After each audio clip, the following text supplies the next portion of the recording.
to the LaRue de Fleurs studio. I'm Janice.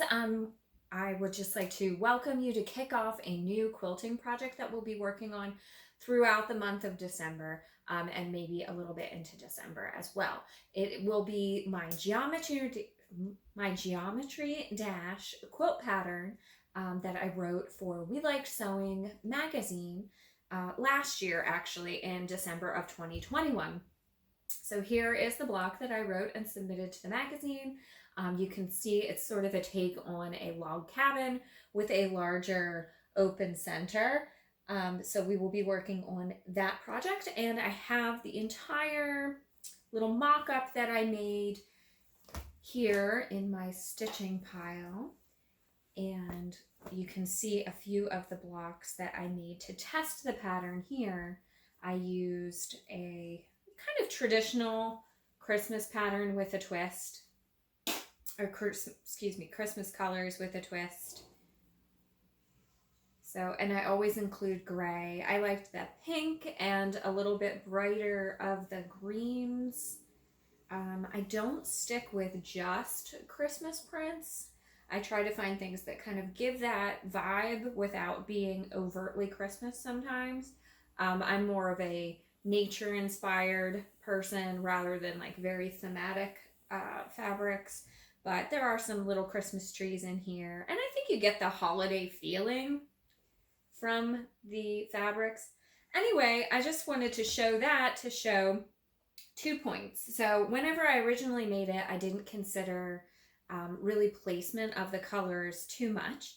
But now that I have made it, I really wish I made something where you could have a little bit more of a repeating pattern through it, so that when you put your blocks side by side, that the, you know, like the reds would connect and the other colors would connect. So this time when I work through it, I think I will pay a little bit more attention to that.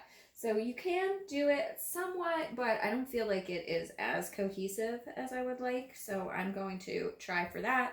Also, as you'll see, a very common thing that I do is not have enough background fabric, and then I have to find something that kind of works, but maybe, you know, isn't the same thing. So I'm going to, you know, that doesn't bother me so much, but I'm going to try a little bit harder this time. And now that I actually have the pattern written, and I'm not just practicing, I think it will go a little bit better, but we'll see. Sometimes that's like a pretty common mistake that I make, of not having enough background fabric. But anyway, so this I will work through in a later video, probably a quick one for December, just to get it all finished and put together. I have a few more half completed blocks and some other little pieces, and then I was going to piece some of my extra strips together into a few pieces for the back, because I prefer to like use up fabric and not add anything else to my scrap bin, you know, like never need to add to it. I'm storing everything in a little sheet bag. I actually got this idea from Sugary Dew. I here on Instagram and also on YouTube. I will link her below. I thought that was really great. She has some really good little tips that she comes out with. So anyway, I've been keeping everything in there, and I do plan to finish that, like I said, for December, probably early December, so I can actually enjoy it for the holidays. I think that would be nice to have a new Christmas quilt. So that will be something we can work on together. But I originally wrote the pattern, as you can see, for the, I should leave one out.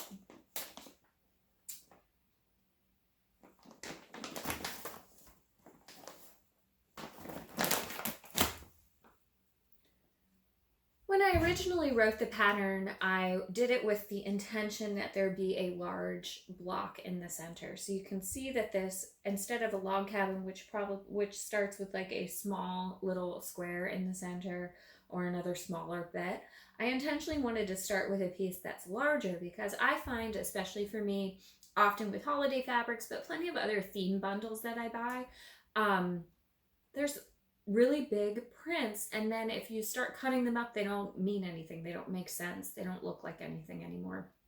And I have a hard time finding patterns that I like that incorporate some of those larger prints. So I wanted to leave a big block in the center where you could really get some of those feature prints used up in a way that would keep them intact, and you wouldn't have to fussy cut super intentionally, because I don't like wasting fabric either. So I really wouldn't want to cut like a specific picture right out of the center. That being said, one of the fabrics that I plan to use is this very old Heather Ross from, I don't know what year it's from. Let me see. Maybe you recognize it. I mean, it's a pretty old one. And I've had it in my stash for a really long time, and I just want to use it. I originally got it to make a quilt for my daughter. She's since grown out of something this juvenile. I don't see a date on here, but I know it is from a while ago. If you remember, leave a comment below. But Heather Ross is very collectible, so I don't want to waste this or get rid of it. I really want to use it up. It could be great for someone, or just to have, like, I could really save it for the future, for like a future grandchild or something, or give it away to someone very, very special. But anyway, so I have this lovely fabric and I just adore it, and I really want to use it so badly. But to cut it up, you wouldn't, I don't want to see just like a horse rear end. So I thought it would be great to work with this block, although I will have to cut a little intentionally to get her in some of the centers of the blocks there. But I'm okay with doing that, here and there, because there isn't really anything else going on in the background. It's just that green color. So I don't feel bad if maybe I wasted that, or I had some smaller pieces that I would use for like crumb quilting or some other like little scrap quilt. So that is my jumping off point, and I will put in some pictures of close-ups of all the fabrics I'm going to use, but I'm going to take a few minutes and talk about them right now. So if you're interested in grabbing a cup of your favorite beverage or a little snack and joining me, we're going to just indulge in leafing through some fabrics and talk about why and how I choose what I do when I make a quilt.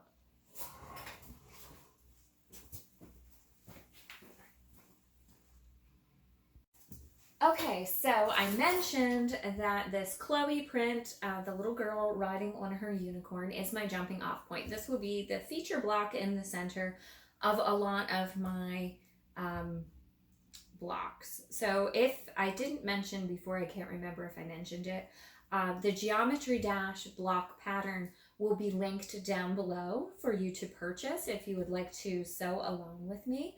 I will have the block ready and up in my Etsy shop, the Rouge de Fleur Etsy shop, which will be linked below, and we will have that up here for November. And then all month long in November, if you would like to join me, you can grab the pattern at half price. If you wait until after then, I'm gonna raise the price up to what it would normally be. But if you would like to play along all of November, grab up some of your feature fabrics that you've been meaning to use, and let's roll through a really fun block. It honestly comes together pretty quickly, like a lot of log cabins do. So it's great for right before the holidays. You could possibly even gift this, or if you're like me and you want to finish up something to put out for yourself that has some of your holiday feature fabrics that you wanted to use, this would be a great way to do that. But I am going to make one that's not seasonal, that uses up some of these feature fabrics that I've had sitting around for a long time. So Chloe is my jumping off point. You can see there is like a light cream and a gray and some bright yellow and some orange and some pinks, all of those tones. So that's very Heather Ross, and I have an entire other Heather Ross collection called Tiger Lily, which also came out several years ago, that I specifically bought for my daughter and then never used. And I was able to find this little remnant, or these two remnants, and then a whole fat quarter bundle of Tiger Lily. So you can see the colors go really well together. They've got those different greens, browns, pinks, oranges, all of those colors. But again, in Tiger Lily, there are lots of really large prints that if you cut this up, what is that? Nothing. if you cut it down. So to see the little girl playing in the forest, I need to create like a big block in the center. So again, some of these where the little girl is swinging on the swing here, you know, there's cats in the trees and different things. So these will also be some of my feature fabrics. I have both colorways of that I can use. There are some ballerinas, different ballerinas that I have. So those are all the little girl fabrics. Then there are some of these beautiful medallions, not mandalas, some of these beautiful medallions of different wildflowers. I have that in this very deep saturated orange, which I believe she called like tiger lily orange. And the light pink, the green, and then the more limey green colors. So you can see that that goes well with Chloe too. So we have all of those prints to use. And then a brown tone. Nice and dark color. I think this could be a really big quilt. Then some of the smaller prints that I could use in my side patches are the butterflies. So the butterfly comes in several colorways. This very, very dark, like dark brown green, more of a like milk chocolate brown, green, yellow, this peachy pink, and then the cream. So I have all of those to use. I also have a rose print from that collection and these two like more you know, sort of like a cameo, you know, the little circles with some image in the center. So I have those two in the yellow and the pink, and then I have some kitty prints, which I may or may not lean heavily on the kitty prints, but I have several of those too, because I have lots of fabric that I want to get in here if I can. I really like the scrappy look of quilts and sort of using the quilts to tell a story. So I think I'm going to focus less on the little kitties because I could probably use these for something else, and focus more on the wildflowers and the fields and sort of the like imaginative play aspect of that. And to go along with that, I have this Ruby Star Society print from a while ago as well that has the large unicorns in the same colors of those peachy pinks and the golden yellows. I also have the Ruby Star Melody Miller print, what is it called? Playful. And it's like a crossword puzzle. So this is a much brighter pink, but I think it ties in with some of the little butterflies there. I think it talks to it well enough, and it has that like dark orangey red. I like it. I don't mind if things match exactly. And then I have a little piece of the Hello fabric that features these cute daisy shapes. Then to go along with that, I recently purchased from Bobby Lou Fabric a nice haul, and I will link her shop below. I have a couple of other fabrics that I got from her that I'm not going to use for this project, but just so you can have a peek if you're a fabric lover. Of course you are. Why would you be watching this if you aren't? But she had some of these on sale, and you know you have to fill your cart when you go fabric shopping, so you have to. Why not? I will use them. Anyway, lovely selection of things that I'm actually not going to use for this project, but they're still beautiful. And then a few things I am going to use for this project, which I thought the new Rifle Paper Company line is just fabulous for this. This print that has the musical notes and the flowers on it, I just love that. And then I have this one, which I cannot remember what it is, but it's gorgeous, and it has, again, the same green tones and the little flowers. I'm leaning on that daisy print and the wildflower feeling because it's talking to the original Tiger Lily collection that I'm having inspire most of my projects. So you can see here that there's the same deep umber orange there in that print, whatever this one's called. If you know, you can link it below or leave the name below, I don't know. And I got this sort of neutral daisy print. I don't know if I will or will not use it. Stay Gold. Oh, this is also Melody Miller, so it does go. It's very beautiful. It's more of a gray tone, though. I think that's what's bothering me. And like a lot of the other stuff I have is cream, and this is more gray now. I hate when that happens too online, but I would use this regardless. So I'm not that worried about it. Anyway, we'll see if that one makes it. And then I have a polka dot and this beautiful sun sort of daisy print. What's this one from? Unicorn Dreams by Teresa Chan, Paintbrush Studio. I love it. It's beautiful. Okay, so that one. Then I have just a few other random things from my stash, which I may or may not even remember what they're from. I love to do that. I try to go through my fabric and see. This is also a cotton and steel old one with the little castles. Again, it's speaking back to that imaginative play. The princess, the unicorns, and all of that kind of stuff. It has that soft peach color in, and it's bringing in a little bit of blue tones, which will coordinate then with my musical notes, which is one of the only other prints that has really that blue in it. So I try to have a few things that connect together. So obviously I have my very large print that's inspiring my entire color palette. Then I have a bundle of things that already the designer has decided go together. So then when I go through, I either go shopping or I look through my stash of fabrics to see what I have. I'm thinking not only about theme, what's the story that I'm telling? So the imaginative play, the wildflowers, the girl running wild in a field, having fun, you know, being of that like elementary preschool age and daydreaming. And what is she daydreaming about? Like riding her unicorns and playing with butterflies, swinging in the trees, singing songs, living in a castle, all of those kinds of things. That's what I'm thinking of when I'm telling the story, when I'm looking for prints that tell the story. And then, you know, as well as I'm looking for colors. So are there tones that go together well?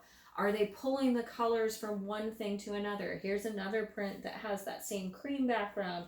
It's got some of those greens in it. It's got a little bit of the blue, the pink, a little bronze. You know, it's telling the story through the fabric with the colors now, as well as with what the prints represent themselves, right? So it's thinking about all of those things, like how are you using the prints that you're pulling to reinforce the story that you're telling through your work. So here I have my unicorns and all of these different colors. I have all of the wildflowers and the swinging vines, and the unicorns were running wild and free. So there's all of that. And then I look for other smaller prints that maybe just are the supporting cast, right? Everybody can't be the star, but we need some supporting cast prints, and those can be your blenders. But now we're just looking for something that maybe has the same feel, so the same playfulness, or in this instance, just a basic geometric that I like that goes with the prints. So this is an art gallery basic. And then I have one that reinforces a little bit that wildflower feel. I can't remember what this one is, but it has, you know, just those leaves in the different golden tones. So that's a good basic that can go with it. Then have this To Market piece that has little tiny orange wildflowers on an off-white background. That's a great basic for that. And I have an old piece of Lotte Jansdotter that's similar. It's got a little bit more of a sketchy, wild feel, like a little child drew it. So again, it's fitting in with our theme, but it's very neutral. Otherwise, it could go with so many different things. But it's basically the same color there. A little bit brighter white, which is fine because I have mixing some whites and some creams and off-whites. If that bothers you, maybe you're not going to include something like this, but it doesn't bother me. Especially if I have it as a running throughout. If I just had one very bright white or one very cream colored thing, I think it would stand out. So you need to think if that's intentional or not, and then plan accordingly. So here you have all of the same oranges. That's going to be one of my basics there. Then I have a few that bring through some of the greens. So I have this old, again, cotton and steel that I want to use up. I've had it for a long time. A little basic plaid. And then this piece that I cannot even remember where I got it or where it came from. But I'm okay if you lose a little bit of the picture here. I think there's enough in the background. It's got that very light green. It's got a little purple, which I don't really have much other purple going on, but I think it's ignorable because there's so much green and yellow and a little bit of brown happening in that print as well. I already have some pieces cut from something else, so let's use it up. And then I have a pink plaid that's that nice tone, and then just a very basic little like scattered dot with a featuring of a lot of those colors, as well as the blue, which I will bring through with this other print there. So that's all of that. Then I can't decide for my background, but I think I will probably use this cream basic dot that I got a few yards of. This is a Timeless Treasure from the, let's see, Timeless Treasure. I don't know, I don't see anything else, but you know, it's a very nice basic. It's just a like tan dot on a cream background. If you don't use it for this, you'll use it for literally any other project. So that's perfect for that. Or I might go with this Blender Ombre. So I haven't decided that either. My blueprint, Blender Ombre, Fabrics by Blueprint. So I have that one. And I probably won't use this, but I'm considering if I might just put some of this in the backing, or it's just another color I pulled. It's a lot cooler of a yellow than the other ones that I have going on, but it might work either as a binding or somewhere on the back, you know, just to bring a little bit more of those yellows in. Everything, in my opinion, doesn't have to match perfectly, and I like to have options. So I just go through and I look at everything that I have, and then I try to make some fun selections. So think about what feature fabrics you might want to use up in your stash, and if you have other things that go with them. You don't need to have as much fabric as I do.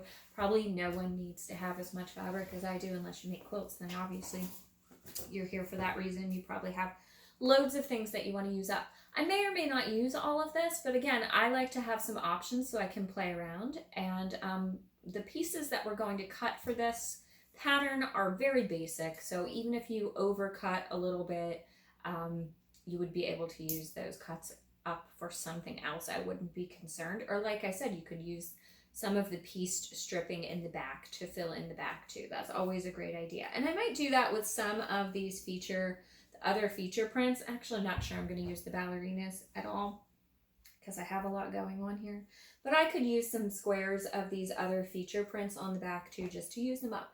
I just really want to use what I've already bought, right? Like, this isn't doing me anything except giving me options when I go to make something. But sitting there on my shelf is not the best life for the fabrics. Living in a quilt or another project is their best life. So let's use them up. So grab some feature prints that you would like to use, or go online or go to your local store and shop for something that will inspire you, that you know maybe you have some other blenders or other things that it will coordinate with, and go ahead and grab a bundle of fabric, and then meet me back here next week and we will get started creating our geometry dash blocks. So thanks for joining me today, and stay creative, friends. Bye.